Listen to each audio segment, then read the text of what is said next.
Hi everyone. Short video then on Unit 2 marketing to help you um, avoid some of the common problems students make when they're answering questions on this unit. So before we get into that, let's just step back for a second and remind ourselves what marketing is. So marketing begins by having a very clear understanding of who your customers are, the age, the income, the gender, where they live. And you need to know that so you can design products and services that meet their needs. Now, the question becomes, how do you know what they need?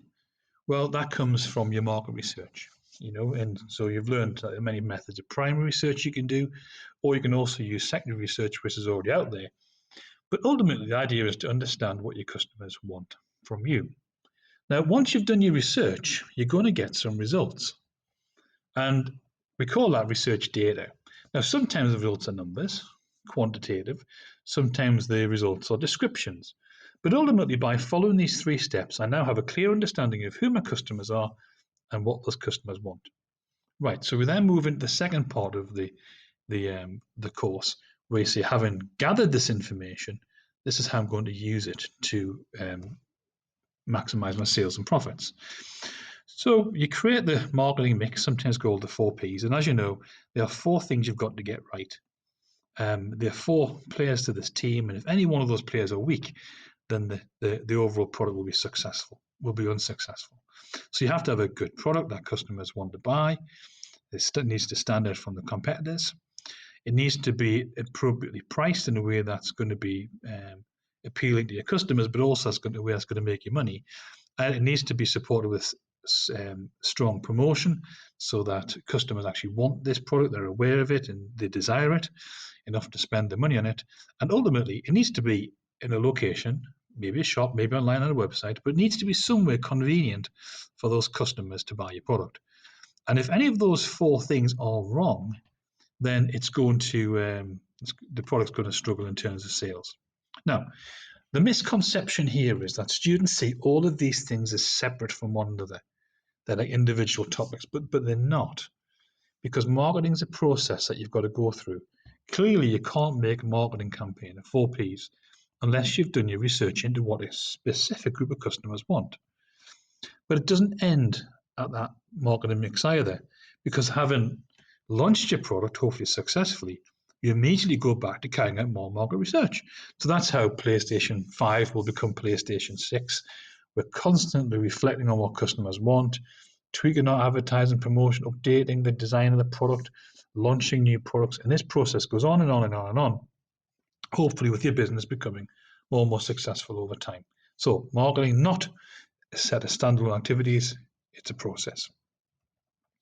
Number two, misconception. It's an easy topic, this, but there's a big pitfall in the middle of it. A lot of students will see promotion and advertising as the same thing, but they're not. And as you can see from the diagram we taught during the lesson, advertising is a method of promotion. It sits alongside special offers and sales promotions and samples. It sits alongside public relations and direct marketing. All of these techniques are designed to gain your customers' interest and awareness, but ultimately, advertising is a very specific way of giving customers information, whether it's in the newspapers or on the TV or on the radio. You're presenting them with information. That's not the only way you can get people's attention. And you can see from the others, things like competitions will also achieve that, but they're not adverts. So just make sure that you've got that distinction. Advertising is a method of promotion, but there are many methods of promotion alongside advertising that businesses can use. Misconception 3. So when businesses are setting price of the product or service, they've got a number of strategies they can use. Some of these strategies can work together and some can't. So for example, I might use competitor pricing, promotional, and psychological. So I set a price more or less in line with what my competitors are charging. Every now and again, I'm going to give a special offer discount just to boost my sales. And I'm going to round the price down by a penny or 5 pennies just to make it sound smaller than it is. Completely reasonable. Most of these can be used together. That's what a pricing strategy is. But there's two that can't. And the two that can't are penetration and skimming. Now remember, these aren't for new products. This is not something you decide to do in the middle when you've had your product out for months or years. these are for launching new products. Skimming says start the price high to create the impression of luxury in people's minds. Penetration says start the price low to really get customers' attention and get them to buy your products. And then skimming says over time, skim the price down to a more normal, kind of medium level. Penetration says over time, put the price up to a more medium level. Well, clearly you can't have a high-low price when you're launching a product. You've got to decide which of these two works best. But you could use skimming with promotional pricing or psychological.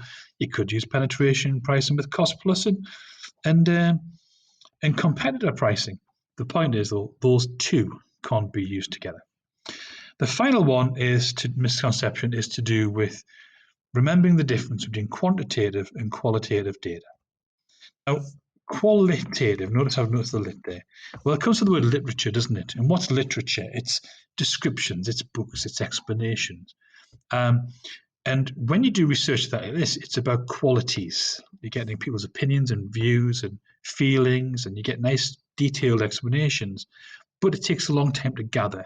And it takes a very long time to analyze because people have explained in full sentences. So literature, okay, qualities, use that kind of mindset. Quantitative data, it comes from the word quantify, quantities, quantifiable. That means put a number to it. Now when you're asking quantitative questions, these are usually more simple questions. 50% of people wanted that. 50% wanted this. 12 out of 18 said that colour. 9 out of 30 would be prepared to pay over £30.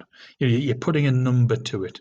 And there's pros and cons there, as you can see. But don't get those two things muddled up.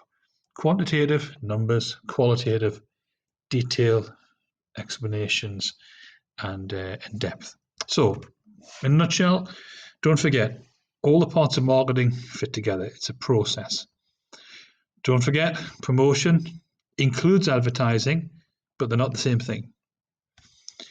Don't forget, penetration pricing and skimming can't be used together. You can't have a high-low price. It doesn't make sense.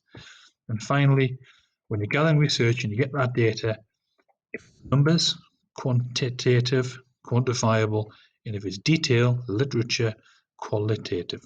Anyway, hopefully that helps you, and best of luck in your future assessment.